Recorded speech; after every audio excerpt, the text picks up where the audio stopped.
SMA Negeri 6 Palembang mengadakan pelatihan jurnalistik yang diselenggarakan selama 2 hari, Kamis dan Jumat 19-20 November 2020. Pelatihan ini dibuka secara langsung oleh Kepala Dinas Pendidikan Nasional Provinsi Sumatera Selatan, Dr. Andes Reza Pahlevi. Menurut Kepala Sekolah SMA Negeri 6 Palembang, Dr. Andes Pir Azwar, pelatihan ini merupakan serangkaian life skill yang terdiri dari pelatihan penyiaran, jurnalistik, dan perfilman. Tampil sebagai pemateri Firdaus Komar, Ketua PWI Sumsel, dan Muhammad Nasir, penanggung jawab sumselterkini.go.id. Wakil Kepala Sekolah SMA Negeri 6 Palembang, LP Martalita, mengatakan bahwa pelatihan ini diikuti oleh siswa SMA Negeri 6 Palembang dan 4 sekolah imbas, yaitu SMA Nurul Iman, SMA Karya Ibu, SMA Sapadius 2, dan SMA Muhammadiyah 1 Palembang. Andi Lisu, seorang pencipta dan penyanyi berbahasa Palembang, tampil sebagai model bersama Rosa Indiana, gadis protokol kesehatan Palembang yang juga runner-up Putri Sumsel 2020. Keduanya tampil sebagai model yang memberikan informasi yang kemudian akan ditulis menjadi berita oleh para peserta pelatihan jurnalistik. Puji syukur kita kehadirat Allah Subhanahu wa Ta'ala yang telah memberikan kita rahmat dan karunia-Nya, sehingga kita pada pagi hari ini dapat berkumpul dalam acara pelatihan broadcasting dalam jurnalistik SMA Negeri 6 Palembang tahun 2020. Tak lupa pula salawat dan salam selalu kita curahkan kepada Nabi Allah Nabi Muhammad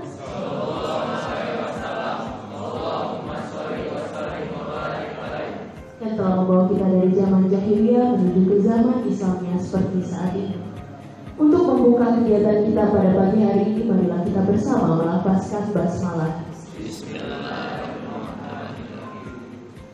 Melangkah menuju ke acara yang pertama, yaitu sambutan dari Kepala SMA Negeri 6 Palembang kepada yang terhormat Bapak Fir Azwar SPDMM, kami persilahkan.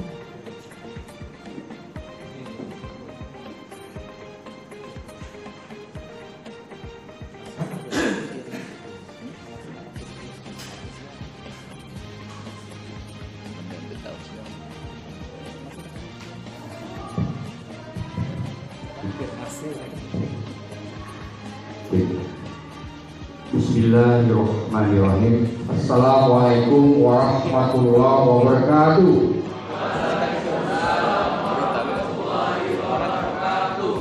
Alhamdulillah, alhamdulillahirabbil alamin wa bismillahirrahmanirrahim ala amrihi wassalatu wassalamu ala asyrofil anbiya'il mursalin wa ala alihi wa sahbihi ajma'in.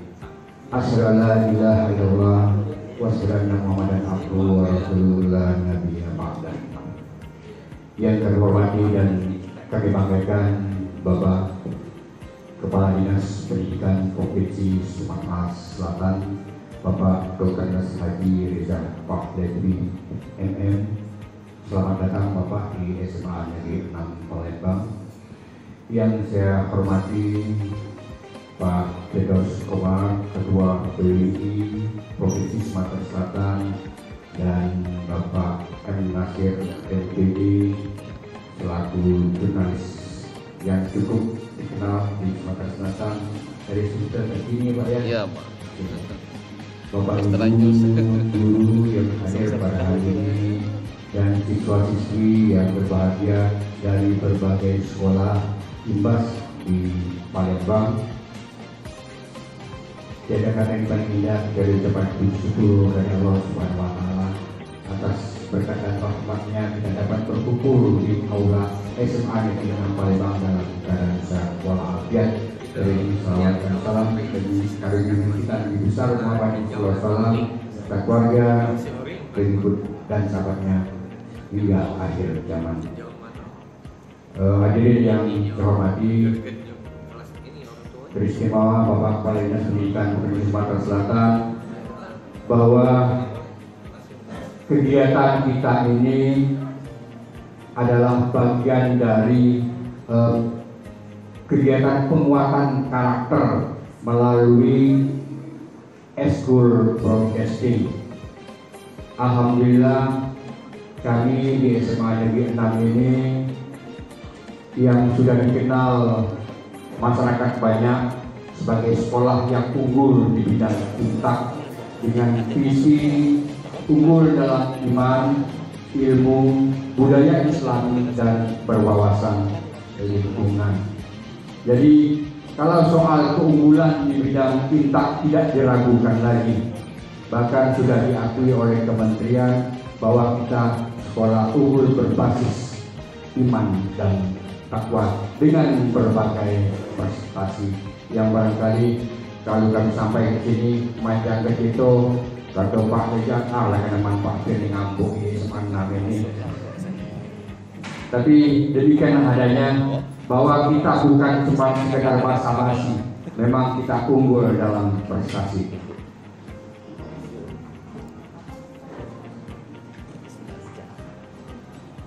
Yeah.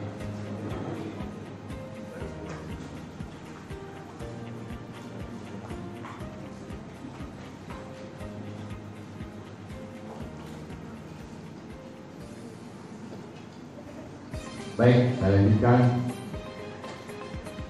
Jadi kami mempunyai tanggung jawab yang besar di SMA Negeri 6 ini untuk mempertahankan prestasi-prestasi di bidang intak dan prestasi-prestasi di bidang ilmu pengetahuan dan teknologi.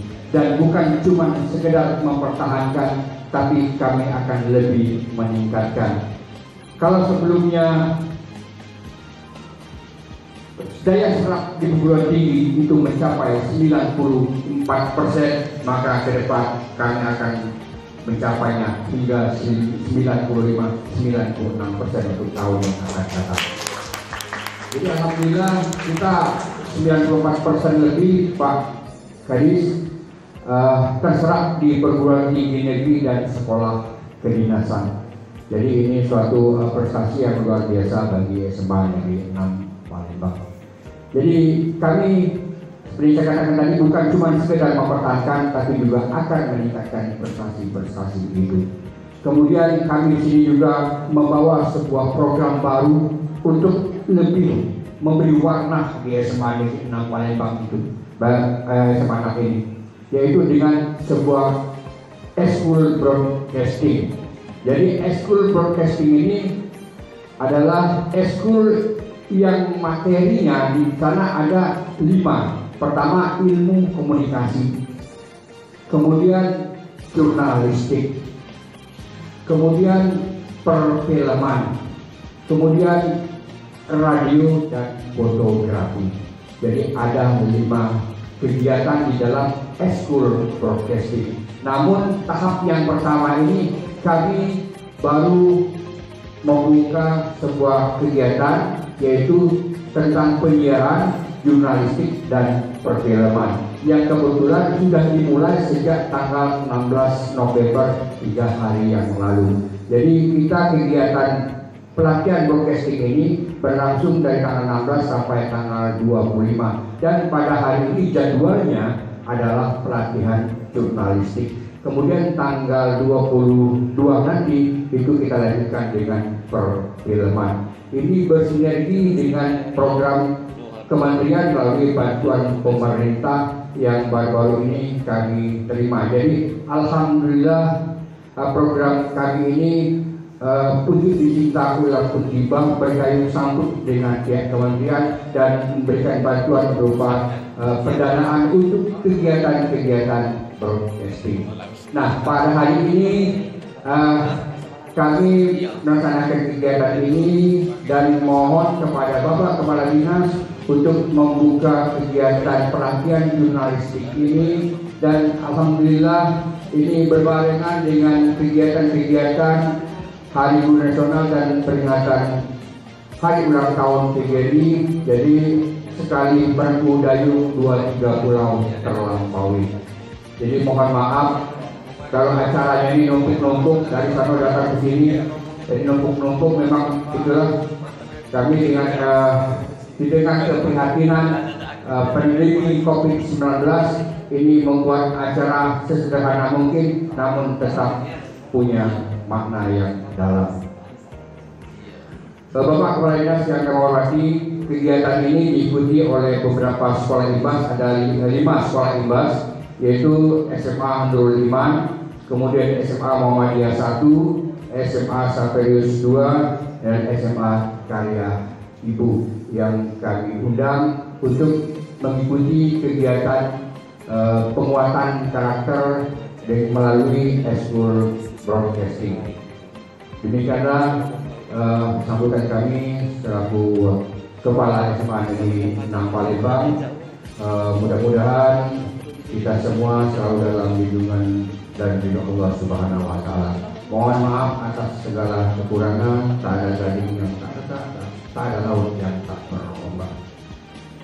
Kami akhiri bila taufiq hidayah. Wassalamualaikum warahmatullahi wabarakatuh. Waalaikumsalam.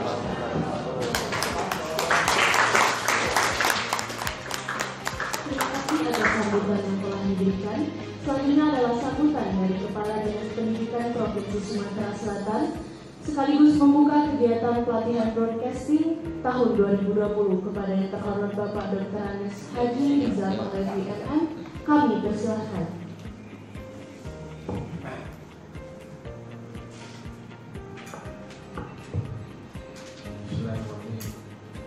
Assalamualaikum warahmatullahi wabarakatuh. Waalaikumsalam warahmatullahi wabarakatuh. Bismillahirrahmanirrahim. Alhamdulillah rabbil alamin wassalatu wassalamu ala asyrofil anbiya wa mursalin wa ala alihi wa sahbihi ajmain. Yang saya hormati Saudara Kepala SMA Negeri 6 Palembang, Pak Fir Azwan. Yang juga saya hormati Saudaraku atau Lindaku Ketua PWI Provinsi Selatan, Alinda Firdaus Komat. Mohon berdiri Pak. Saya tahu adik-adik ini. Yang juga saya hormati, ini generasi senior merupakan narasumber juga tidak kami Pak Nasir. Iya. Nasir ini semua kita tahu ya banyak ya. Yang juga saya hormati narasumber lainnya tidak bisa disebutkan satu persatu. Yang juga saya hormati mantan pacar sekaligus kepala atau ketua Dharma Wanita untuk unit Dinas Pendidikan Provinsi Sumatera Selatan. Berdiri dulu. Nyonya Suryani dulu. Buka dulu nih ya. Apa tuh buka dulu kayak kecil. Iya. Tak ditengok dulu kita ketemu di jalan kan. Yang juga saya hormati Ibu unit Ketua Unit Wanita SMA 6 Ibu Atika. Berdiri Ibu Atika. Kakek salah yang mana Ibu Fir. Ibu Fir. Nah, yang juga saya hormati pengurus wanita lainnya tidak disebut satu persatu. Yang juga saya hormati Bapak Ibu guru, baik guru dari SMA Negeri 6 maupun guru IPAS tadi kan. Ada 5, baik SMA Saperius 2, SMA Bakti Ibu, SMA lagi dari Nurul Iman. Ya, kegiatan sebelumnya. Yang juga saya hormati anak-anakku dan termasuk yang saya sayangi, anak-anak SMA Sumatera Selatan maupun SMK yang merupakan generasi penerus kami yang di depan ini. Dan insya Allah Bapak Ibu undangan yang semua kita insya Allah diberkahi oleh Allah Subhanahu wa Ta'ala. Pertama-tama jadwal ini kita panjatkan puji syukur kepada Allah. Alhamdulillah pada pagi hari ini kita masih diberikan nikmat sehat. Walaupun suasana kita tahu suasananya Pak pandemi Covid, namun kita tetap semangat. Tanpa semangat itulah sering kita kalau orang parno mudah sekali penyakit itu akan menghinggapi. Tapi kalau kita semangat tetap menjaga prokes, insya Allah dengan semangat dan imunitas tinggi kita insya Allah masih tetap sehat. Alhamdulillah pagi ini kita masih bisa hadir dalam rangka memenuhi undangan keluarga besar SMA Negeri 6 Palembang untuk melaksanakan kegiatan yang namanya penguatan karakter ataupun kompetensi life skill peserta didik, di mana di sini adalah kegiatan yang dibiayai oleh pemerintah pusat dan kementerian untuk supaya ekstrakurikuler ini dapat berjalan dengan baik, khususnya di Kementerian Pendidikan di RI atau Indonesia.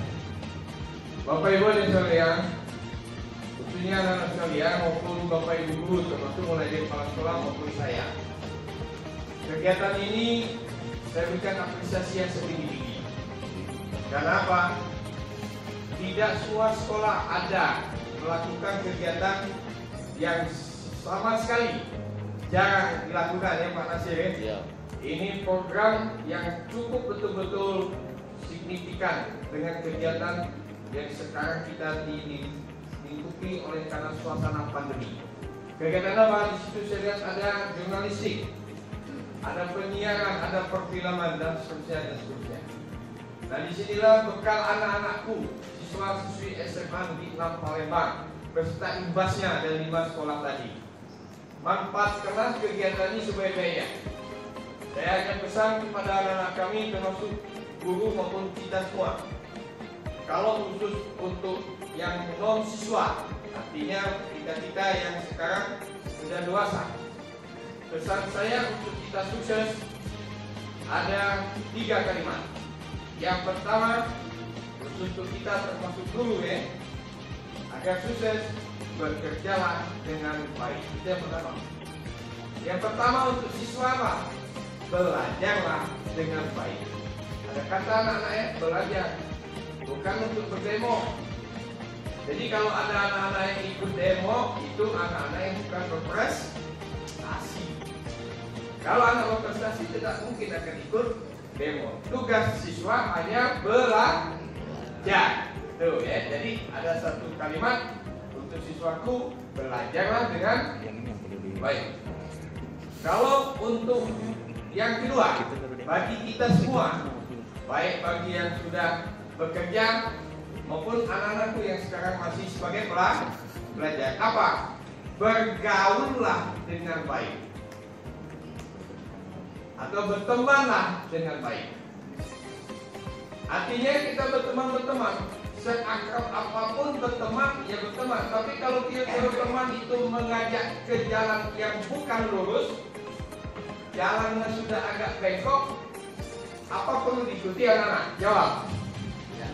Tidak. Nah, jadi kita berteman baik, tapi jangan kasar. Kita tetap, ya makasih saja, aku udah bisa ikut seperti itu. Ya kan? Nah, jadi yang kedua kalimatnya bagi kita semua, bergaul atau berteman dengan baik. Nah yang ketiga bagi kami dewasa, carilah rezeki dengan baik. Ya tak Pak Bim? Ya Pak Bim yang dapat rezeki dia narasumber. Setelah narasumber dia pasti dapat. Ya amplop, ada yang diolah wajar dapat oleh, benar ya? Yang tidak wajar nih tidak kasih yang diolah dapat oleh itu halal, kata orang minta ya. Tapi kalau dia diolah dapat dioleh halal, dia dapat. Iya. Nah, jadi itu. Jadi yang ketiga bagi yang kami dewasa yang sudah bekerja, carilah rezeki dengan baik. Bagi siswa apa? Raihlah atau carilah prestasi dengan baik.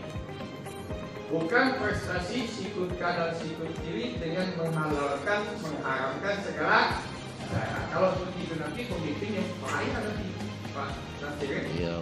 Nah itu hanya 3 kalimat yang perlu kita ucapkan dan perlu diimplementasikan. Maka dari itu tadi saya sudah singgung di depan atau di lapangan. Kesimpulan dari 3 kalimat itu saudara sekalian sudah pas Pak Nasir dan adik-adik kami B. SMA 6 ini memang sudah banyak yang namanya segudang prestasi. Tepuk tangan dulu. Insya Allah dengan adanya penggantian kepemimpinan, karena kami harapkan Bu Mariati kemarin sukses. Beliau bukan mendapatkan hukuman tempat lain, karena agar tempat yang baru juga dibuat juga prestasi. Supaya SMA di Palembang ini prestasinya tidak zona SMA 17W, SMA 6W, SMA 1W dan seterusnya. Tapi diharapkan semua di Palembang ini mempunyai prestasi-prestasi. Nah, ini SMA 6 sudah dinakodai, sudah dipiloti oleh Pak Fir Azwar. Ditambah lagi prestasi yang langka dan insya Allah dapat diperoleh ini yang kita hari ini ikuti, baik pelatihan penyiaran, jurnalistik maupun perfilman. Kalau Imtak dan Said tidak diragukan lagi. Nah, kalau sudah dilengkapi juga dengan anak-anak kami bisa jadi penyiar, anak-anak kami bisa jadi jurnalistik, anak-anak kami bisa jadi perfilman. Maka hanya satu kata tadi sudah saya singgung, apa? Prestasi memang ada di SMA Negeri 6 Palembang. Tepuk tangan dulu.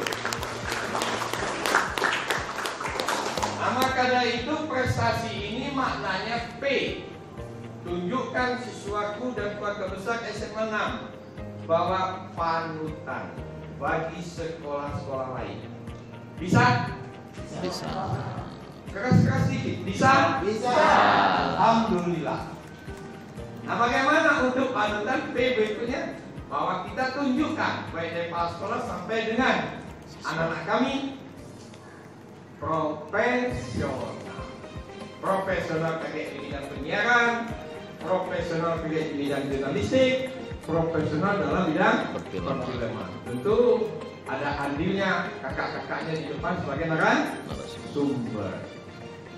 Nanti kan ada pengganti kader berikut, ketua PWI Sumatera Selatan, Pak ini semakin lama semakin tua ya lebih.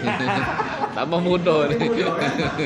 Kan ada kader yang memang sudah terdidik dan terlatih, bukan otodidak. Apalagi lah ada memang bakat, tinggal memoles. Nah itu P-nya. R-nya memang ada di SMA 6. Imtak tadi apa? Religius. Udah jalan di SMA 6. Nah, pertahankan dan tingkatkan lagi Pak Bek. Pak Bek ini pada waktu dia di SMA 10 seniman. Dia memang jiwa seni. Pindah ke SMA 6, tambah lagi seniman plus ustaz. Amin. Amin. Ustaz, mau tidak mau juga tidak harus jadi ustaz juga kan. Nah, jadi R-nya really, E-nya kata prestasi apa? Entrepreneur. Ini salah satu anak-anak dibekali oleh Pak Fir sebagai kepala sekolah beserta guru-guru entrepreneur. Agar apa? Jangan semata-mata tamat sekolah nak jadi PNS. Pak Fir dan Pak Nasir tidak sudah PNS. Tidak. Tapi alhamdulillah hidup masih sama dengan uang hidupnya. Ya kan? Karena apa? Entrepreneur. Pak Fir ini juga mau ngomong dia ada PNS baik Fir Azwar maupun Firdaus. Kalau Pak Fir Azwar ini PNS plus dia punya kemampuan seni tadi. Dan coba-coba Bapak Ibu coba tes dia buatkan atau melukis. Saya pernah lihat, apalagi melukis pemandangan ke kisah. Nah, jadi ada talenta lainnya beliau kelebihannya. Selain dari manajemen. Silakan duduk. Kemudian berikut huruf S pada kata prestasi. S apa? S-nya itu skill, harus ada nama. Skill, keterampilan. Inilah sudah dibekali oleh guru-gurumu. Ya, jadi bersyukurlah yang dapat imbasnya. Ada 5 sekolah Pak Fere. Nah, inilah yang saya minta skill ini. Mudah-mudahan ikutilah ini dengan baik. Ya, ikutlah dengan baik dengan niat yang baik. Kalau diikuti nama itu kita niat baik, insya Allah skill yang nanti diberikan oleh narasumber ada beberapa ini mudah diserap dan mudah masuk di kita, mudah untuk dipelajari. Tapi kalau belum apa-apa masuk itu jangan tidak enak tampilan, mentah tidak tampil ini daus akan mungkin akan masuk. Bagaimanapun bagusnya narasumber di dalam memberikan materi. Maka saya berpesan kepada anak-anak kami, ikutilah ini dengan nawaitu atau niat. Aku memang ada keinginan bakat memperdalami baik jurnalistik, penyiaran, perfilman dan seterusnya dan seterusnya. Tinggal huruf T, kata prestasi apa? Teladan. SMA 6 sudah teladan, sudah sampai ke tingkat nasional. Pernah juara 1 berbagai macam bentuk event-event. Nah, teladan lagi dalam bidang hari ini akan dicoba dengan inovasi-inovasi baru oleh kepala sekolah beserta wakil dan dewan gurunya. A kata prestasi, adaptasi aplikasi. Adaptasi kita selama ini kita jarang belajar yang namanya PJJ daring. Mau tidak mau, suka tidak suka, kita belajar PJJ daring. Namun guru-guruku melalui kepala sekolah ciptakan PJJ daring itu jangan sampai anak-anak stres. Kenapa? Karena sudah ada kejadian di daerah lain, ada yang sampai meninggal. Nah, ya mungkin sudah banyak tugas. Kan? Tapi harapan saya, walaupun PJJ daring, mungkin nanti ada kebijakan pusat dipaksakan untuk tatap muka, tapi kita pemerintah provinsi tetap harus ada izin yang dilakukan oleh orang tua. Kalau orang tua tidak mengizinkan, kita tetap belajar PJJ daring. Kalau orang tuamu mengizinkan, mohon kerjasamanya antara pihak sekolah, dengan pihak orang tua, dibantu masyarakat, baik penegak hukum. Kenapa? Anak-anak biasanya kalau di lingkungan sekolah, protokol kesehatan yakin-yakinnya pasti dipatuhi dalam lingkungan sekolah. Namun jika tatap muka hanya diandalkan itu Pak Nasib dan Pak P, karena beliau ini bukan wartawan, hanya diandalkan pihak sekolah saja, bagaimana tanggung jawabnya setelah pergi dan pulang? Yang lebih rawan pulang. Kalau orang tua pulangnya itu tidak dikontrol anaknya baliknya jam berapa, apalagi lama tidak ketemu sesama kawan, pasti nak kongko-kongko atau lompi-lompi, apalagi mal buka. Nah, aku yakin tidak tepat waktu balik sampai rumah. Di situ bertemulah akan terjadi klaster-klaster baru pandemi COVID. Apakah mau disalahkan sekolah? Tidak bisa. Nah, ini patut adanya kerja sama. Jika nanti mau tatap muka, itu saja lah Karena aku tahu anak-anak ini sudah bosan PJJ daring. Tapi nak tatap muka, tidak baca nak sekolah guru saja. Karena anak-anak waktu pulang nanti, oke kalau anak-anakku yang di hadapan saya ini yang saya katakan tidak teladan, aku yakin bel pulang, langsung pulang ke sekolah kan, bel sekolah. Tapi bagi anak-anak yang banyak macam-macamnya, bel pulang langsung lagi berjanji dengan kawan, untuk ya nongkrong dulu atau nongki dulu di mana. Nah, kalau itu terjadi, seandainya pihak keamanan, apakah Pol PP ataupun mungkin pihak berwajib, ya kan, silakan bubarkan supaya diusir pulang ke rumah. Nah, kalau itu terjadi aman, aku yakin Pak Daus Komar maupun Pak Nasir masuk sekolah tidak akan terjadi klaster baru peningkatan pandemi COVID. Nah, itulah artinya tidak sama. Jadi prestasi sudah adaptasi dan aplikasi. Tinggal beberapa S berikut. Sains harus diisi dan silaturahmi patut kita pelihara. Silaturahmi sesama kawan. I-nya mau tidak mau suka tidak suka SMA 6 Palembang sudah ada dan tertanam. Apa? Inisiatif dan inovasi. Ada inisiatif, ini inisiatif akan ada yang kegiatan ini. Kemarin aku buka kegiatan yang agak sejenis eskulnya di SMA 20. Kegiatannya boleh juga dari barang rongsokan menjadi barang emas. Apa? Kalau kita makan iwak gabus, jarang tulang dimakan kan? Nah, ini SMA 20, tulang ikan gabus diramu menjadi abon. Lemaknya rasanya terasa di iwak lo tulang. Tulangnya tidak terasa di iwak, tulang halus ya. Sudah ada produknya, ada sudah dikemas, merek SMA Negeri 2. Dan juga bangga, mereka ada kegiatan, kalau tidak salah, ada jemputan eco printing. Nah, yang kadang-kadang dipakai oleh kita, batik-batik dengan alami bahannya. Nah, kita juga belajar. Ada lagi satu, semuanya sudah sering di rumah-rumah ya, hidroponik. Nah, SMA 6 lebih brilian lagi, lebih inisiatif lagi. Kemarin dilaporkan Pak Fir Azwar, pelatihan anak-anak dari sekolah SMA 6 berikut sekolah IBAS, baik penyiaran, jurnalistik, dan perfilman. Nah, inilah yang huruf pada kata prestasi I terakhir, inisiatif dan inovasi. Maka itu benarlah SMA 6 ini gudangnya prestasi. Oleh sebab itu kita belum saya buka, yel-yel dulu 3 kali. Jika aku sebut prestasi, langsung jawab oke. Setuju? Setuju. Prestasi. Oke.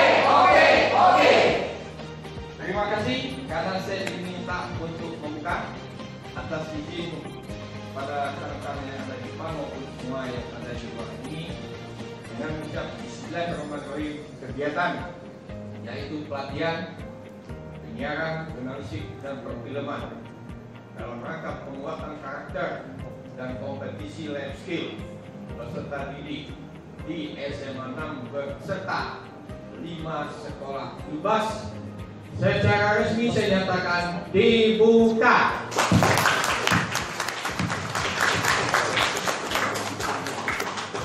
Terima kasih. Sebelum saya akhiri, saya dititip pesan oleh Pak Fir Azwar selaku kepala sekolah. Katanya Pak Reza pergi ke pasar Palimo beli durian, beli selasih. Cukup sekian. Terima kasih. Wassalamualaikum warahmatullahi wabarakatuh.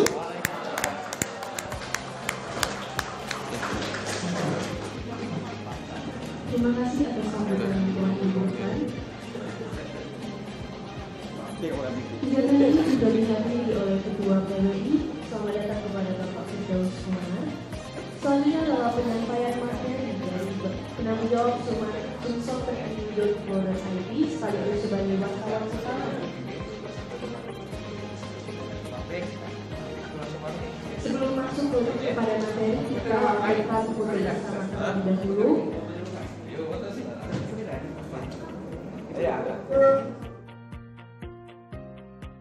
PNS ya, jadi wartawan. Jadi luar biasa ini Pak Nasir ada di sini, terus adik-adik ini saya yakin orang yang terpilih ya untuk hadir di sini pasti yang terbaik lah yang diutus ya. Kalau yang nakal-nakal tidak diutus pasti ya. Padahal kita ini perlu dengan anak-anak yang nakal, biar kita tidak nakal lagi ya. Ini pasti anak yang lurus-lurus semua kan. Yang kalau disuruh kursus jalan baik ya. Suruh datang ke sini untuk ikut pelatihan jurnalistik. Baik, jadi kita, nah itu ada foto. Itu foto Pak Nasir masih muda. Oh. Sekarang kan berubah wajahnya. Waktu masih di Eropa itu. Metamorfosis Nasir. Dulu masih muda seperti itu, masih ganteng. Ya. Sekarang masih juga. Iya. Kalau ganteng jadi turunan. Dikit tapi. Tapi pas tanjakan tidak akan panen. Oke. Ini yang di dalamnya apa isinya? Materi. Oh, materi dari Pak Nasir. Ya, materi teknis. Sekarang kita materi jurnalistik.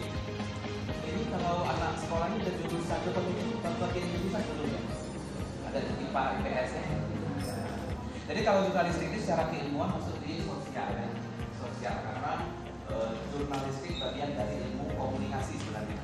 Jadi lebih spesifik lagi, khusus lagi, jurnalistik ini berkaitan dengan kajian keilmuan menyampaikan sebuah informasi. Itu yang secara umumnya ya, secara umumnya menyampaikan sebuah informasi. Tentu kalau kita menyampaikan informasi ada apa alatnya ya, alatnya kemudian ada yang menyampaikannya dan ada yang audiennya pendengarnya atau pembacanya. Nah, sekarang saya tanya dulu, saya tes dulu ya. Siapa yang pernah mendengar kata jurnalistik. Kan barusan berencana. Siapa yang pernah mendengar kata jurnalistik? Ya. Ada yang siapa namanya? Ustaz. Dari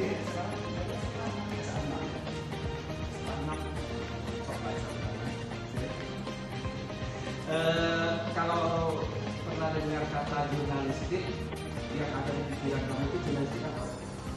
Jadi jurnalistik itu adalah sebuah ilmu yang mempelajari tentang bagaimana cara kita menyampaikan, kita meliput dan menyampaikan suatu informasi yang faktual kepada audiens yang dalam hal ini pendengar atau pembaca. Biasanya dalam bentuk berita tersebut mengenai kejadian-kejadian yang terjadi pada saat itu yang akan dilakukan kepada seluruh audiens yang dimaksud. Terima kasih. Tepuk tangan dulu. Ya. Imbas, ini ada imbas itu yang ini di sekitar atau barang nggak? Itu dampak ya, yang di sekitar ya. Karya ibu. Karya ibu di oh iya, saya tahu di sosial ya. Itu Saperio sebelahnya. Bisa menambah nggak kaitan dengan jurnalistik tadi? Pernah dengar tapi yang terpikirkan di konsep ini.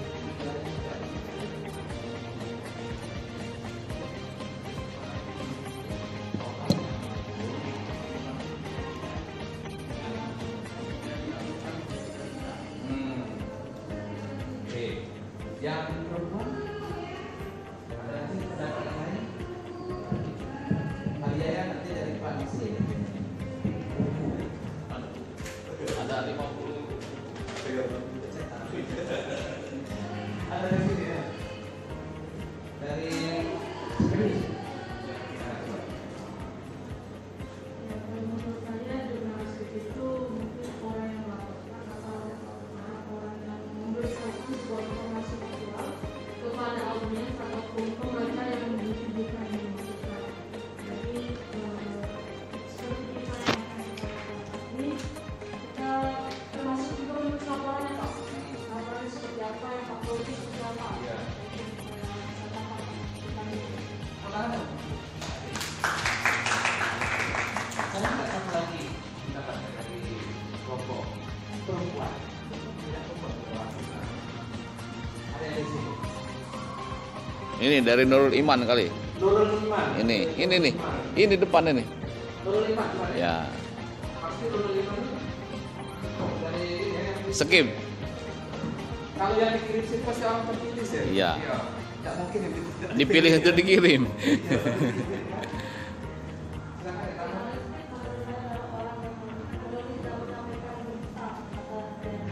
Orang yang menulis. Oke. Ya. Semuanya benar. Nanti kita bahas lagi ya. Jurnalistik memang satu kajian ilmu yang membahas sebuah informasi untuk disampaikan kepada khalayak. Tapi bukan subjeknya, bukan orangnya, tapi informasi ya subjeknya. Bukan orang. Kalau orangnya beda. Kenapa kita sering kalau di sini ada kata jurnalistik ya, ada jurnalisme.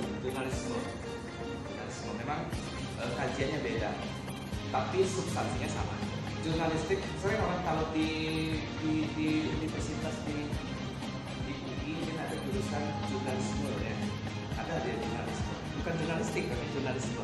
Karena kalau isme itu termasuk kajian keilmuannya, paham ya isme. Ada sekolah jurnalisme Indonesia, Iya. bukan sekolah jurnalistik Pak. Sekolah jurnalisme Jurnalisme Indonesia. tapi kita pengaruh Belanda, jurnalistik namanya. Nah itu, jadi penggunaan konsep kata saja, konsep kata. Tapi substansi penerjemahannya, saya pikir kalau saya lebih cenderung jurnalisme Pak. Tapi bingung nggak ada ini jurnalistik. Tapi yang paling penting bahwa yang kita pahami jurnalistik itu adalah proses saat menyampaikan sebuah informasi kepada publik, kepada masyarakat. Nah, sekarang kita lihat foto Pak Nasir. Lanjut. Oke, terus. Ini materi-materi udah sering Pak, jadi saya hubungkan aja. Nah, ini contoh karya jurnalistik statistik Pak. Iya. Statistik orang saya sendiri sebenarnya. Ini namanya platformnya Pak ya. Pak boleh adik-adik ya. Platformnya. Platform itu channelnya atau apa ya? Alat untuk menyampaikan informasi. Kalau istilah sekarang platform, multi platform. Ada alatnya. Siapa yang kenal dengan pernah baca koran? Pernah? Pernah baca koran? Misalnya tentang COVID. Yang adik-adik yang punya akun media sosial itu hati-hati, jangan percaya dulu terhadap informasi itu ya. Itu hampir 99% untuk benar. Terus deh. Oke, ini buka undang-undang ITE yang berkaitan yang boleh di-posting dan tidak boleh. Terus nanti materinya dibagi aja ya, di copy ya. Oke, terus siap. Kesimpulan 1. Nah, setiap informasi yang kita dapat harus dicerna, diseleksi, dipahami, kemudian harus digunakan. Jangan langsung digunakan. Oke, banyak yang sudah contoh kasus yang sudah terjerat hukum terkait dengan kasus informasi yang tidak. Jadi informasi ada yang lain?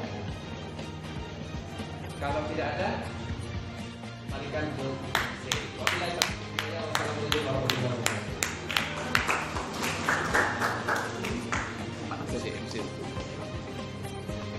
Tutup bareng lah. Terima kasih atas materi yang telah disampaikan.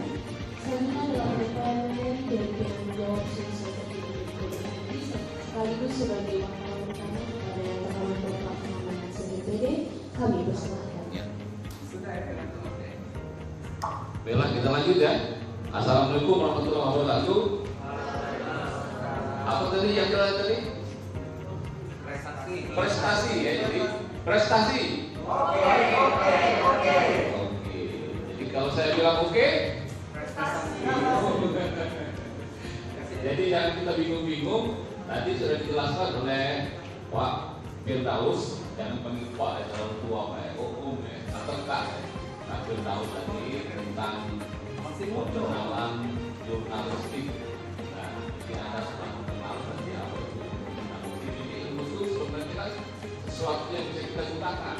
Makanya disebut skill, life skill, keterampilan yang Anda bisa pergunakan sepanjang hidup. Jadi kalau Anda sudah meninggal, jangan gunakan lagi. Dan tidak mungkin bisa digunakan lagi. Kita lanjut, ya, lanjut. Ini sudah dijelaskan tadi oleh Pak Fir. Ini kita bahas sedikit karena ini akan berhubungan dengan tugas Anda nanti.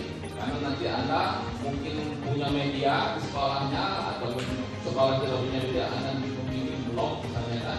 Nah, anggaplah blog itu sebagai media. Jadi dijelaskan ada media cetak, ada media elektronik, ya kan? Itu ada televisi, ada radio, kemudian sekarang ini daring gitu kan, online. Nah, nanti paling tidak sebenarnya isi media itu hanya 2. Yang pertama termasuk kategori news atau berita. Yang kata Pak Putri baik mencari, memperoleh, mengolah, menyimpan dan menyebarkan. Itu 5M. Itu kan jadi syarat. Dia orang tentu harus punya 5M. Alampaknya Pak, yang miliar Pak, 5 miliar 5M tadi. Kan kita yang lihat mencari, menyimpan, memperoleh, akhir menyebarkan atau menginformasikan. Jadi isi media itu sebenarnya isi media apapun itu hanya 2. Yang pertama yang termasuk kategori news, kan, atau berita. Yang kedua yang termasuk kategori itu view, opini atau sikap. Nah, yang berita itu yang ditulis oleh wartawan atau jurnalis. Jadi kalau sebutan wartawan itu banyak. Dalam sejarahnya wakil ya, dulu kalau wartawan diganti dengan kamera maka disebut dengan mahkota. Dan kalau kamera itu kotak. Jadi kalau Anda mengaku wartawan datang ketemu dengan calon mertua, apa pekerjaannya? Wartawan, tidak tahu kamera ya. Mengaku Anda dulu wartawan diganti dengan kamera mahkota. Kemudian bergeser lagi Pak Fir ya, karena wartawan itu pekerjaan berlumutan dengan tinta, kulit tinta sebenarnya. Nah itu kulit tinta. Kemudian berkembang lagi menyimpan data pakai disket, disebut kuli disket. Nah, itu kuli itulah. Tapi kalau bisa kuli gaji pengusaha ada ya. Pasal kita profesional bisa. Jadi isinya itu. Jadi nanti yang pertama itu yang termasuk strike. Strike ini berita langsung. Nah strike itu nanti ada dua. Ada yang termasuk kategori hard news, silakan Anda baca. Ada yang termasuk kategori soft news. Nah kalau yang hard news itu langsung keras, pertandingan sepak bola, peristiwa, ada kebakaran, itu kan hard news, gitu kan?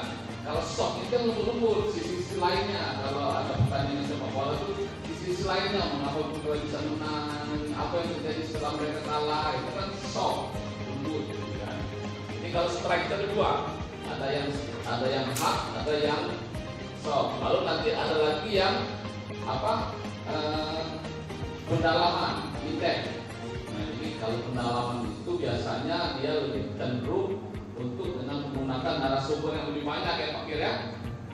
Biasanya ada istilah cover both side kalau bisa. Jadi kalau biasanya kalau intens itu kalau di koran itu ada termasuk liputan khusus atau ada peristiwa yang besar, dampaknya luas, itu digarap lebih lengkap. Bukan hanya satu judul, bisa dua judul, bisa tiga judul. Nanti kalau ada perhatian kalau di koran itu seperti itu, ya kan itu namanya intens. Jadi digarap lebih mendalam dengan narasumber yang lebih variatif. Jadi kalau Anda punya majalah sekolah, laporan pertamanya itu masih intens. Laporan khusus, itu kan digarap khusus semua. Jadi bukan hanya sekedar informasi yang ada sejarahnya, kan ada pengalaman-pengalamannya, ada yang bersifat interestnya dengan kemanusiaannya. Kalau laporan tentang guru, ini kan terus tentang guru, maka apa guru itu, bagaimana guru dahulu, bagaimana guru sekarang, komentar gurunya, komentar siswanya, kan bagaimana dari pengamatan ilmu psikologis guru dahulu dengan guru sekarang, atau nanti ada topik guru teladan, kan? Atau nanti ada tulis guru yang memang mengaku sudah 20 tahun belum pernah diangkat menjadi PNS, tapi dia tetap mengabdi ya. Jadi dia lebih dalam informasinya. Jadi ketika dibaca, pokoknya itu lebih puas ya. Namanya bakso kan, ada bakso, ada pentolnya, ada mie, ada campur, ada kecap, ada saus, ada sambal loh. Namanya itu loh, lemak kan, jadi mereka seperti itu. Lalu nanti ada lagi yang namanya interpretative reporting, interpretasi. Jadi memang berita itu memang digarap lebih khusus, biasanya di bidang khusus, biasanya berita ekonomi, kita digarap lebih khusus, lebih spesifik. Jadi kalau dia liputan khusus, liputan perang, nanti narasumbernya yang menguasai di bidang itu, berkuasa di bidang itu. Nanti tulisan kita nanti ada datanya. Nanti kita lihat dari mana kita mendapatkan sumber, ada data dokumentasi, dan ada data wawancara, ada data-data yang kita dapat dari sumber-sumber yang lain, dan namanya kita membangun. Tapi dia bukan beropini. Jadi wartawan itu yang tidak boleh itu Pak Fir ya, mencampur adukan antara fakta dan opini. Tapi kalau dia beropini sebatas itu interpretasi boleh. Yang tidak boleh itu mencampur adukan sehingga mereka bingung. Ini yang mana yang opini, mana yang fakta. Karena fakta itu hanya menyalurkan tugasnya. Kalau dia mau beropini jangan dia yang berbicara, tetapi narasumber. Misalnya ada pembunuhan ternyata pelakunya itu memang orang yang selama ini nakal, sering ribut, orang tuanya saja dilawan. Jangan wartawan yang menyebut itu. Kita cari tetangganya, Pak, memang mana pelaku itu? Nah dia tetangga yang gue cerita, ini memang nakal, wajar lah kalau dia bunuh orang. Jadi yang beropini itu bukan wartawan tapi cara sumber. Jadi jelas dan mana faktanya. Kalau faktanya seperti apa itu yang dilihat, dirasakan, atau ada orang yang memberikan keterangan, kira-kira ya. Kemudian yang berikutnya nanti ada yang namanya investigasi reporting. Nah investigasi ini memang liputan khusus dan dalam kode etik itu diatur. Jadi kalau dalam kode itu diatur bahwa ketika mencari, tadi ada mencari informasi, wartawan itu harus tunduk kepada aturan dan etika yang berlaku. Kalau kita mau masuk tempat, lapor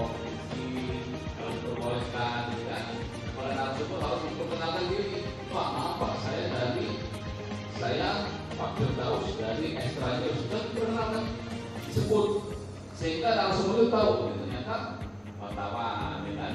Jadi kalau dia tahu bahwa yang datang itu wartawan, barangkali dia akan mempersiapkan data-data yang dibutuhkan, ya kan? Dicarikan data, dilengkapi foto-foto barangkali yang dibutuhkan, sehingga ketika wartawan itu dia mendapatkan apa yang diharapkan. Jadi harus sopan. Nah, harus memperkenalkan, dan kalau ditanya mana identitas, tidak boleh marah.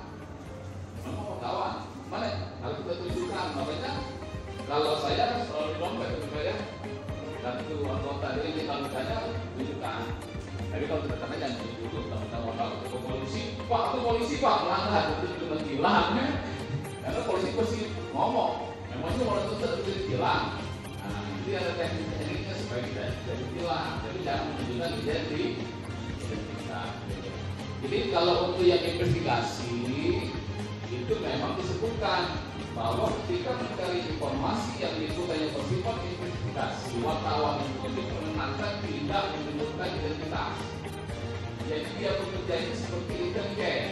Nah kalau wartawan abu-abu belum sampai sana memang nanti, karena yang namanya investigasi ini akan harus dilakukan dengan pertimbangan yang matang, karena harus memperhitungkan dampaknya, risikonya, ya kan, dan harus ada koordinasi yang memang harus jelas koordinasinya antara wartawan di lapangan dengan orang yang di redaksi. Kan berbahaya nih kalau nanti ada informasi di sana ada judi omsetnya miliaran rupiah. Nah ketika kita masuk diperbolehkan tidak menyebutkan identitas wartawannya. Kalau datang ke lokasi judi tidak pernah dapat informasi, itu langsung ditahan oleh hematnya lah. Makanya dia harus mengikuti prosedur dan berlaku. Jadi kalau lokasi itu masuk bawa duit 2 miliar, bawa duit 2 miliar Pak, masuk sebagai pemain. Jadi orang tidak tahu kalau dia itu adalah Pak wartawan, nyamar memang. Makanya risikonya kalau ada tutup pengen tangkap. Nah, supaya kalau pada itu ya harus dijelaskan ada. Mungkin risikonya memang risiko terancam sampai jiwa pun bisa terancam. Memang harus tapi biasanya kita sendiri memang bisa berapa luas. Ini biasanya kalau berita biasa wartawan mendapatkan informasi dari penegak hukum, kalau dia investigasi penegak hukum itu mengawali proses hukumnya dari temuan wartawan. Jadi memang bahannya sangat bermanfaat kalau tes jadi sumber bagi penegak hukum. Itu ya. Berarti ada yang namanya reportase. Reportase itu ya laporan pandangan mata. Ya silakan Pak. Ini saya perkenalkan, ini nanti orang yang akan menjadi model kita. Yang pertama ini Om Andi Liso ya. Silakan Pak Andi Liso di depan. Pak Gil, ini ada dari Dewan Pak Eman menjadi narasumber nanti. Andi Liso. Ya, beliau ini punya lagu yang terbarunya, lagunya apa Pak Andi Liso? Budak Lorong kan? Iya. Jadi kalau Anda cari di Google itu kan Budak Lorong. Nah ini ceritanya beliau ini. Nanti Anda silakan tulis. Nanti dia akan bercerita. Nanti Anda tulis. Nanti silakan kata rekam. Keterangan yang diberikan. Mungkin ya. Nah kemudian yang ini Pak Muhammad Taufik, Dewan Kesenian Palembang dari Politik. Kalau nanti di luar itu mau wawancara kalau boleh beliau ini fungsinya apa? Underground. Kalau Anda kenal apa? Benteng Korak. Ya, jalur kan? Jadi materi tadi ada reportase, itu laporan, misalnya menulis tentang bagaimana sih wisata di Pulau Kemarau.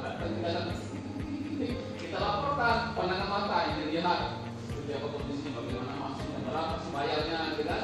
Bagaimana suasana itu reportase, gitu kan? Nah, lain lagi nanti ada yang namanya talking news. Talking itu apa? Ngomong, cuma ngomong baik. Ada peristiwa di kita bangsa ini kemudian Habib Rizik. Nanti kita tidak komentar sini dari yang apa sih?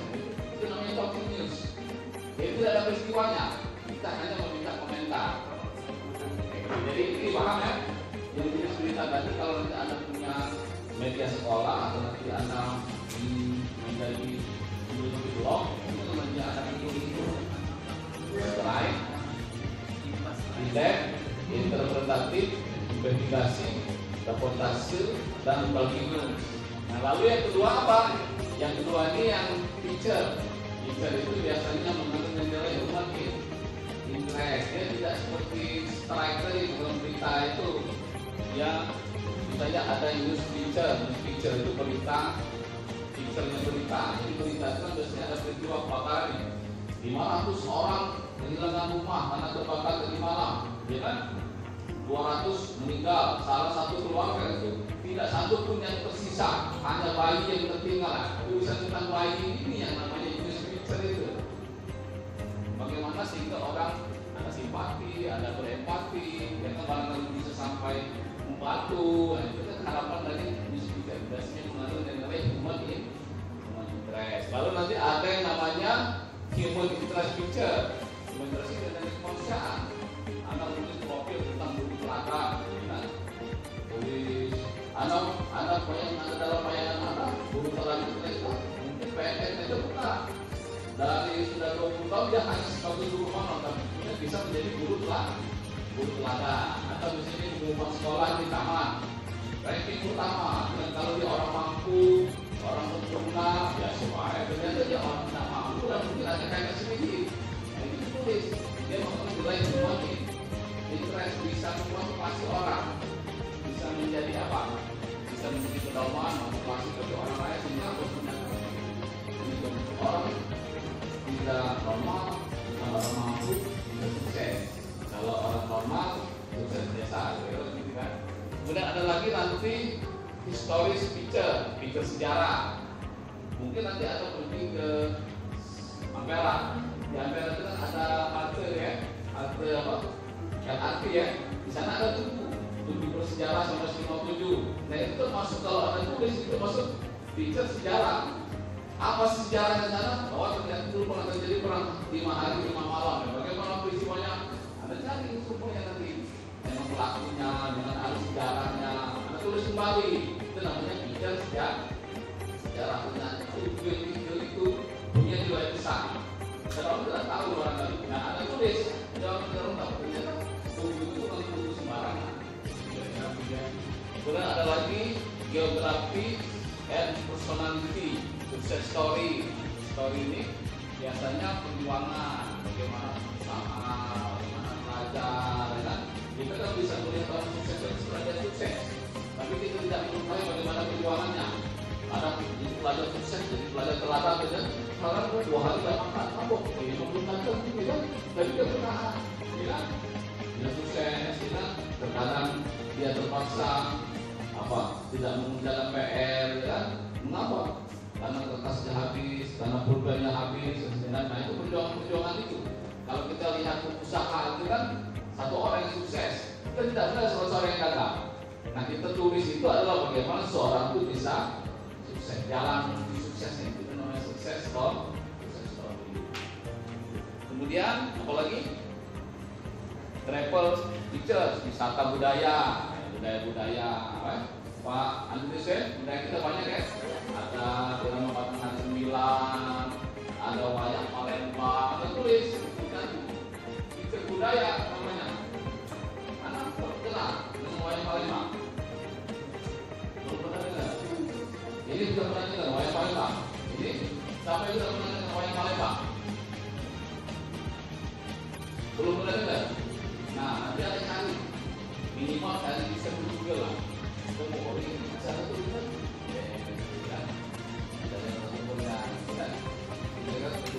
kemudian ada lagi nanti scientific picture, pengetahuan, teknologi, ya kan?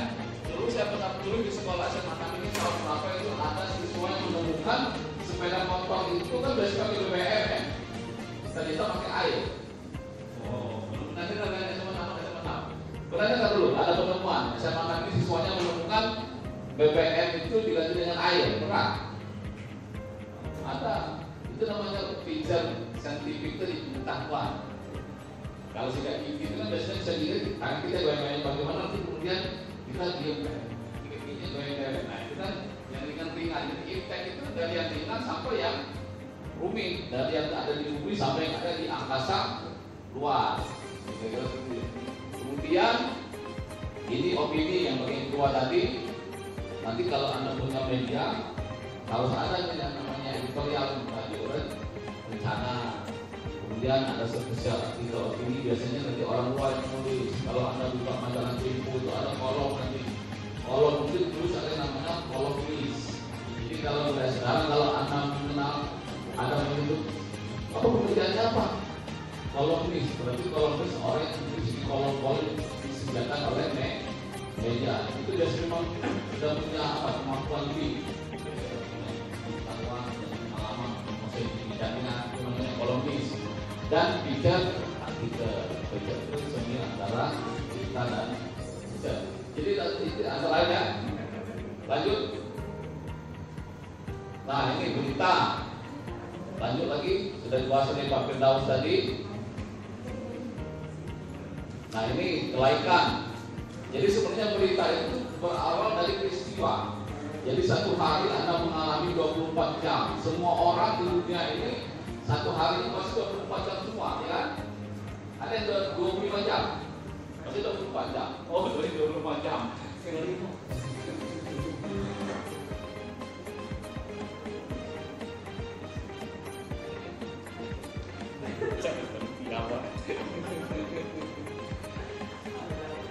Jadi 24 jam satu hari. Nah tetapi walaupun kita punya modal 24 jam, nanti hasil output yang kita raih itu berbeda-beda. Anda sebagai pelajar, nanti di kelas itu ada ranking 1 sampai ranking 30. Pada waktunya sama. Ya, ketika Anda bekerja, nanti orang tuanya bekerja, nanti ada yang sukses, ada yang kurang sukses, ada yang tidak sukses, ada yang agak sukses. Ya kan? Nah, artinya apa? Artinya bagaimana seseorang itu masing-masing bisa memanfaatkan dan mengelola, memanage waktu yang ada. Nah kembali pada berita, dalam satu hari pasti Anda mengalami ribuan peristiwa. Yakin tidak? Anda hitung dari jam 7 sampai jam 7 pagi besok. Dan yang itu satu tujuan besar. Nah ada tidak dari yang Anda alami itu kemudian besok masuk di berita media masyarakat tidak? Yang Anda alami ribuan itu belum tentu ada. Berarti yang Anda alami itu bukan sesuatu yang layak untuk menjadi berita. Jadi status Facebook, Pak. Iya, itu medsos. Artinya memang sesuatu yang bisa menjadi berita itu adalah sesuatu yang luar biasa. Baru dia bisa menjadi berita. Ditulis ada wartawan, ada dia wawancarai, ya kan? Anda sekolah dari SD sampai sekarang berapa tahun sudah? 9 tahun sudah pernah diwawancarai wartawan? Belum pernah. Artinya Anda belum menjadi sesuatu yang luar biasa. Mengapa? Karena belum ada sesuatu yang bisa diangkat dari yang Anda lakukan selama ini untuk dimuat di media. Kira-kira kita pada begitu. Artinya ketika Anda baca informasi di koran, baca paper dari Israel bisa dibawa ya? Ya, gimana? Ya. Semoga sukses dan berhasil. Sukses semua kita. Selamat jalan Pak Bil. Artinya memang segala sesuatu yang masuk di media itu adalah sesuatu yang luar biasa. Anda sudah berapa tahun dari SD sampai sekarang? Sama, sudah tahu juga? Iya. Sudah pernah masuk sekolah? Masuk sekolah? Ya. Belum. Nah, nanti sekolah ranking berapa? Di sekolah. Ya. Pas SD SMP. Sekarang? Sekarang. Ya. Akhir. Ya. Alhamdulillah. Nah, satu. Juara 1 pun belum pernah masuk sekolah.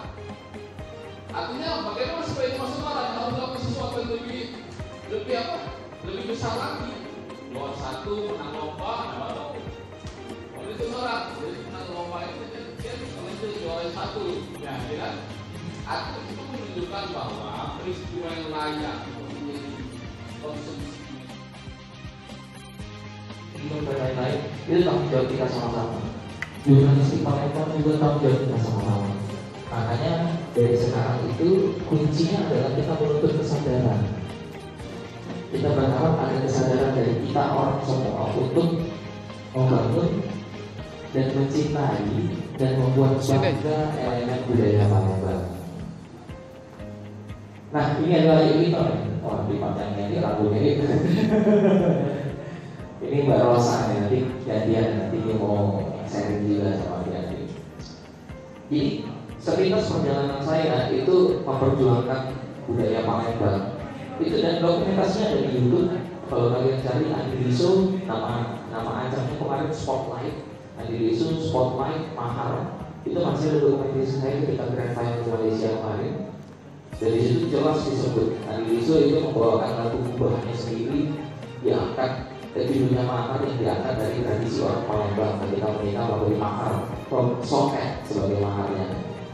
Dari situ saya baru melek, wah ternyata penting ya mengenalkan budaya Palembang. Karena begitu kita di luar negeri, kita penasaran Palembang itu apa ya sih? Isinya apa? Budayanya cakno. Apalagi Malaysia. Begitu nih kakek buyutnya. Palembang suara. Kan dari tempat itu dari berapa? Yang membangun Malaysia ya? Tahu? Nggak tahu. Gila ya kakek buyutnya. Dan mereka ngomong, bahkan ini dari Palembang ya, itu dari Palembang. Tanah kakek buyut kami, tanah orang Meswara. Oh iya ya, orang Meswara kan ada jalannya di bukit ya. Itu buyutnya Bang Andi yang bikin negara ini gitu, bikin kerajaan. Mereka nanya, Bang, gimana Bang? Di Palembang itu sama nggak sama kita? Akhirnya aku juga kesulitan jelasin.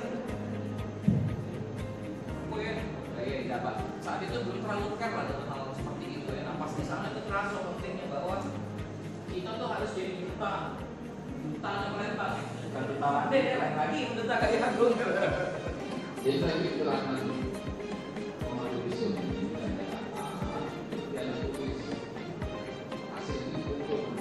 ya. Ini setelah menuliskan kita ada tamu itu namanya Rosa Diana. Teman-teman juga kalau dia SMA 1 ya harus ya, SMA 1 kelas 2. Terakhir kemarin dia ikut di remaja Sulsel runner up ya, dan dikirim ke Jakarta dapat apa the best speech prestasi. Nanti dia akan bercerita sama teman-teman itu, nanti juga menjadi pengembangan tulisan. Nah tambahannya bisa ada di Google ya, nama Adiso, ada Rosa itu, tapi jangan sama persis, harus ada rohnya tulisan masing-masing, jangan seperti yang ada di ini. Tapi saya cek tuh, kalau yang apa sama persis nanti dikirim Rosa, ini bagian. Jadi kesimpulannya adik-adik, saya hari ini bicara di depan kalian, sorry pakai mic ternyata nggak enak ngomongnya. Banggalah dengan budaya dewek, bangga dengan budaya dewek. Tanggung jawab untuk membuat budaya kita menjadi raja di daerah kita dewek itu ada di kita, bukan di wong lain. Jadi kayak kata Hani, kayak kata siapa Raka tadi ya, nggak ketemu nggak lagu Palembang yang keren, kalian yang bikin, karena kalian mau Palembang. Nggak ketemu nggak lagu Palembang yang enak, kalian yang bikin, jangan menunggu orang. Karena kenapa? Karena kita menjual kita sama-sama. Jadi mencintai budaya kita itu adalah kewajiban dari kita sendiri. Karena masing-masing dari kita punya tanggung jawab moral untuk menampilkan budaya kita keluar. Mana tahu nanti ya, di antara kalian ada yang kerjanya di luar negeri. Ngomong-ngomong bisa kok. Ada yang menjadi duta besar, ada yang menjadi menteri yang kerjanya keluar banyak membawa budaya Indonesia, ada ke pariwisata. Who knows? We never know. Kan kita nggak pernah tahu kan. Maka dari itu dimulai dari sekarang harus ada kesadaran untuk memahami budaya kita dewek dan bisa menyampaikannya keluar. Ini penting. Kalau bukan dari kalian, ya kalau kami ini, ya itulah. Lebih tua dari kalian, mungkin baliknya duluan mungkin. Kamu yang megang kuncinya untuk mengenalkan budaya ke depan.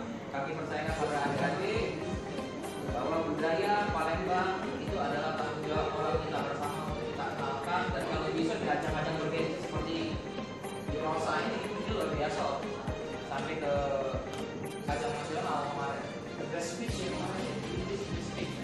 Nah, banyak ini jago bahasa Inggris nih budak-budak sore ini. Juga mau ke Palembang. Ya, saya basicnya berserang saya bermusik, tidak ada basic akademik.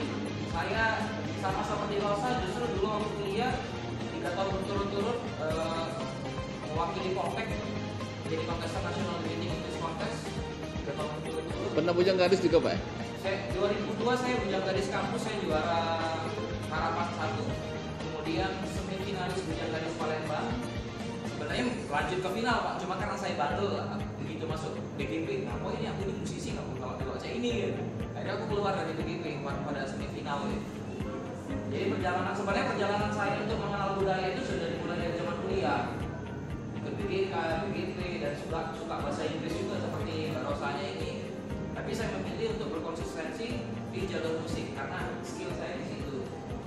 Teman-teman sekali lagi terima kasih banyak atas waktunya. Semoga apa yang saya sampaikan bisa menginspirasi, bisa memberi kesadaran penting untuk kita bersama bahwa budaya Palembang khususnya musik itu juga tanggung jawab kita.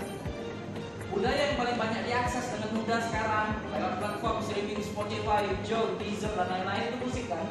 Mungkin yang lain-lain kalian persentasenya nggak sebanyak begitu akses musik. Jadi singkat cerita, ayo bikin musik berbahasa Palembang. Kita bikin gerakan musik berbahasa Palembang. Kalau sudah ada lagu yang jadi bahasa Palembang, hubungi Pak Nasir. Nanti gabung di labelnya saya bikinkan digital platformnya, lagunya dimasukin Spotify, Jog dan lain-lain. Kalian bisa dapat royalti sekaligus mengenalkan lagu berbahasa Palembang. Adik-adik, terima kasih banyak. Saya Andi Iso mengucapkan Assalamualaikum warahmatullahi wabarakatuh. Kalau ada yang mau ditanyakan silakan. Oh iya, yang mau tanya boleh. Ada yang kurang atau minimal Anda itu harus tanya nomor kontaknya. Boleh. Om, nomor kontaknya WA atau email harus ditanya itu kalau Anda menjadi wartawan. Karena nanti kan pasti ada kekurangan data tuh. Siap. Nah, itu makanya. Ayo saya bagi waktu nih buat yang mau tanya-tanya boleh. WA-nya seperti itu. Ya. Kalau Instagram @andiliso, nama saya sendiri. Andi LISSO. Double S ya? Iya, double S. Kalau YouTube sama Andiliso juga. Nomor WA? Kalau untuk akun Instagram label musik Palembang yang sedang saya bangun, akun IG-nya sudah ada, namanya Dawai Sriwijaya Records. Dawai Sriwijaya. Nanti di YouTube itu namanya BS Entertainment. Dawai Sriwijaya itu saya buat khusus untuk menampung musisi-musisi Palembang berkarya berbahasa Palembang atau bahasa Indonesia boleh. Yang penting dia terinspirasi dari budaya Palembang. Saya akan nampung dan lagunya nanti kumpul di satu channel. Begitu channelnya sudah monet, kita akan berbagi hasil secara profesional. Jadi adik-adik walaupun masih sekolah atau kuliah itu punya kesempatan menghasilkan uang juga. Untuk bikin musik nanti bisa berkoordinasi lewat saya, tentunya di bawah payung Dewan Kesenian Palembang. Karena tidak banyak musisi di Palembang yang mengambil seluruh royalti, dan saya salah satu orang yang cukup paham melotok kering.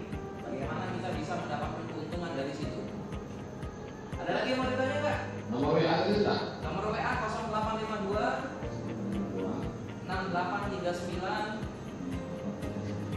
9196. Saya Andi Liso, seorang singer, produser, komposer, dan arranger. Sekarang membuat publisher dan record label atas nama Dawai Sriwijaya. Jadi oke, jadi data dari Om Andi tadi kamu simpen, sudah dicatat, nanti tulis. Untuk apa mau kita strike juga boleh, kita langsung atau misalnya tentang profil dia boleh. Nanti dikumpul nanti panitia mana panitia. Nanti panitia menghubungi atau memberikan kemana ya. Alat bukti Tambahan dikit Mas ya. Kalau semisal adik-adik agak sungkan mungkin ngobrol dengan aku, masih segan dan lain-lain. Sebenarnya di daerah sini ada perwakilannya saya. Itu Hilman, kalau dia SMA juga yang depan rumahnya di depan Indomaret itu ada kedai itu. Itu perpanjangan tangan untuk urusan musik. Dia juga rasanya dia coaching Pak, coach anak-anak SMA untuk ngeband juga. Berarti sama namanya? Iya, berarti ada hubungnya. Siapa ada nanti kalau ketemu ya? Di depan ini, depan sekolah kalian ini tempatnya. Jadi dia juga seorang produser nih. Ini kalau misalnya takut nggak nyambung karena Pak Andi ini ada rumah gitu, catatan di rumah umum gitu. Datang ke rumah pelatih itu rumah. Ada lagi yang mau ditanya sebelum ditutup dan gantian sama Pak? Silakan. Adik siapa namanya Adik? Ya.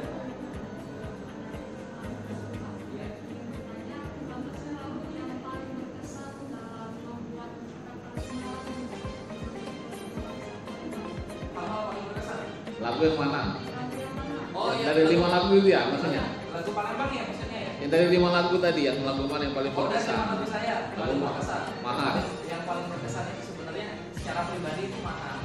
Karena itu saya buat lagu sebenarnya untuk istri saya. Iya.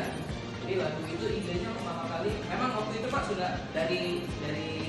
Sudah punya istri sebelumnya?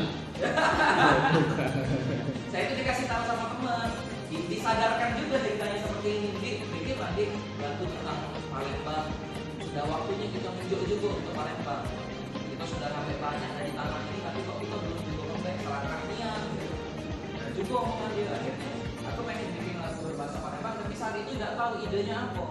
Lagi browsing, buka folder, ada foto-foto pada saat aku nikah dulu, dan jengok ada kayak aku bapak songket. Tapi kalau mau bikin lagu soal judulnya songket sudah banyak, sudah ada yang bikin, nggak menarik lagi kan. Terus kepikir songket ini kan budaya Palembang, kalau pada saat kita mau nikahin perempuan, ya minimal jadi antar-antaran lah. Walaupun mungkin mahalnya cincin atau emas kan, tapi jadi antar-antaran. Aku bikin lagu itu mahal. Waktu itu masih berbahasa Indonesia. Dan ternyata, nah ini juga yang penting ini. Berkaryalah dengan tulus, bahwa sangat menjadi artis. Kalaupun ternyata jadi artis dan banyak dapat keuntungan, itu bonus. Saya pribadi sudah duduk dengan beberapa musisi Indonesia, dan salah satunya saya menghabiskan cukup banyak waktu di RCM di rumahnya Madani. Yang saya temukan itu satu, teman-teman. Orang-orang ini, walaupun mereka sukses, itu bermusiknya tulus. Mereka tidak berpikir mau jadi artis, mereka tidak mendedikasikan diri sebagai selebriti juga. Kami bisa bermusik, maka ingin bikin musik yang keren dan bermanfaat. Itu baik. Bahkan sebagian dari mereka itu jadi hobi. Nah itu aku terapin di Mahal. Mulai dari titik itu sampai lagu Budak Lorong itu tidak ada niatan komersil, harus enggak. Aku nak jadi selebriti bikin lagu tidak. Jadi tidak pakai beban. Ternyata dengan cara dan pola seperti itu, pattern seperti itu membawa saya jadi sampai ke Malaysia. Dan lagu-lagu lainnya, nah ini tambahan ya, lagu Budak Lorong itu ternyata saya dihubungi sama beberapa label, ada 3 label musik menghubungi saya, minta lagu itu diedarkan di labelnya mereka. Akhirnya saya setuju, salah satunya lagu Budak Lorong saya translate ke bahasa Jawa, judulnya Cak Lorong. Gadis Protokol Kesehatan Sumatera Selatan. Waktu itu pesertanya banyak, sekitar 200-an. Alhamdulillah terpilih menjadi 18 pasang bujang gadis protokol kesehatan. Tugasnya apa sih jadi protokol kesehatan? Jadi di sana kita tuh pertama dilatih dulu, dikasih banyak materi mulai dari kesehatan, gitu, pendidikan. Jadi kita dikasih materi bagaimana sih mengedukasi masyarakat di Kota Palembang khususnya untuk lebih menerapkan protokol kesehatan. Setelah itu akhirnya tiba di hari-hari karantina untuk Bukti Remaja Indonesia 2020. Jadi Rosa Oktober kemarin berangkat ke Jakarta. Itu sekitar ada 20 lebih provinsi se-Indonesia dari Sabang sampai Merauke. Rosa jadi wakil dari Sumatera Selatan 2. Kebetulan Sumatera Selatan mengirim 3 nih perwakilan. Di sana juga ada karantina, ada speech competition, ada malam bakat. Waktu speech competition, kebetulan Rosa bawa speechnya bertema Bhinneka Tunggal Ika, tapi pakai bahasa Inggris. Nah di malam bakat, Rosa bawain kesenian Kota Palembang, lagu Palembang dari Salam.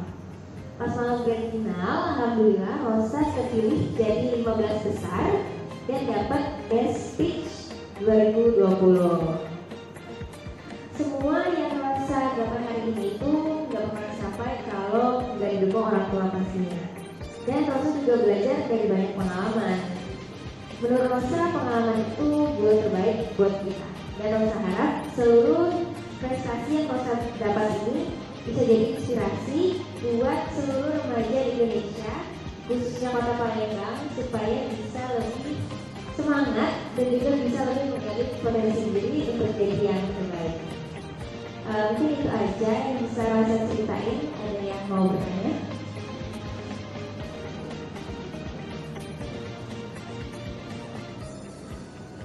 Cerita sedikit, Rosa itu ketemu Parasit dan Alisa itu di Dewan Kesenian Kota Palembang. Di situ ada perkumpulan banyak seniman di Kota Palembang, mulai dari yang tua sampai muda itu semua ada. Di situ kita selalu mengembangkan kesenian Kota Palembang. Di sana ada sesi tari, ada lukis, ada musik, dan juga ada teater. Kalau di teater, Rosa pernah ikut Dulmuluk. Kalau Dulmuluk itu teater khas Kota Palembang, biasanya cerita kerajaan itu. Mungkin ada yang bertanya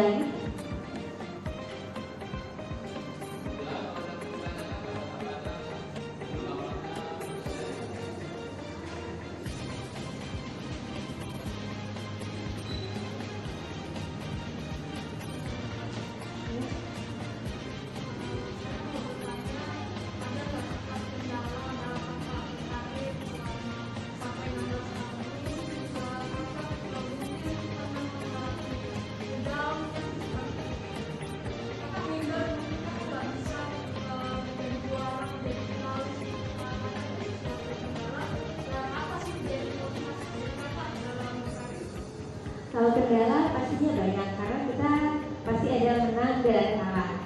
Seperti di nasional kemarin itu pesertanya dari lebih dari 20 provinsi. Jadi memang berbeda-beda dan semuanya bagus-bagus, tinggi-tinggi, cantik-cantik, pinter-pinter. Nah, melihat semua kelebihan ini pastinya ngerasa dong, tuh kayaknya kurang deh gitu kan. Tapi semua orang itu kan pasti punya kekurangan dan kelebihannya. Menurut Rosa kita itu harus lebih menjadikan kekurangan kita itu kelebihan buat kita.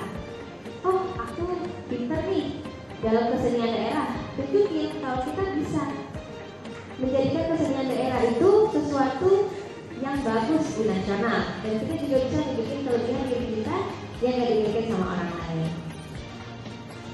Itu aja Kak.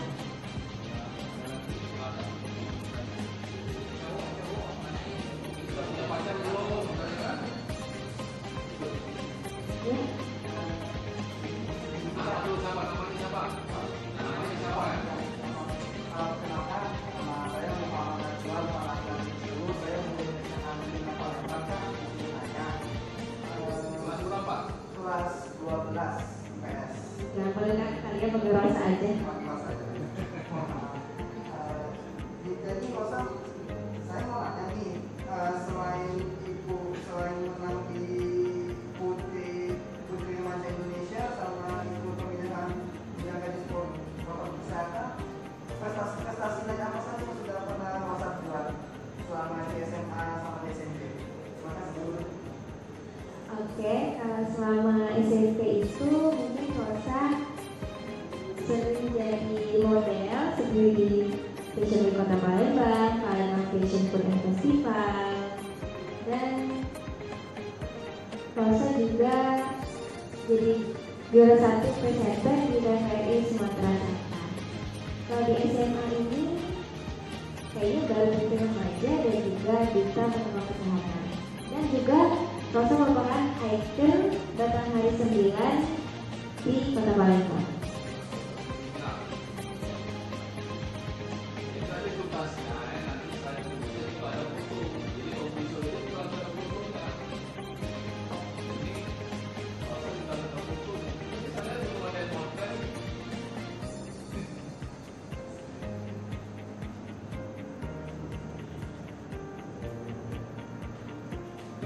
Sudah? Cukup?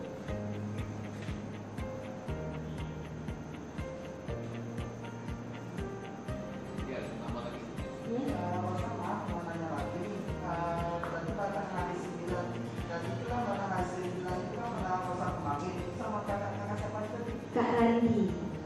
Kak Randi itu salah satu pengurus juga yang ke Dewan Eksekutif Kota Palembang. Iya. Randi Putra Ramadan. Jadi kami itu berdua mengembangkan dalam hari 9 ini di kalangan milenial, seperti di acara-acara, dan juga pantunnya itu biasanya memakai bahasa Palembang Lamo. Nah, karena banyak yang kurang mengerti, itu jadi kami ganti pakai bahasa yang lebih modern.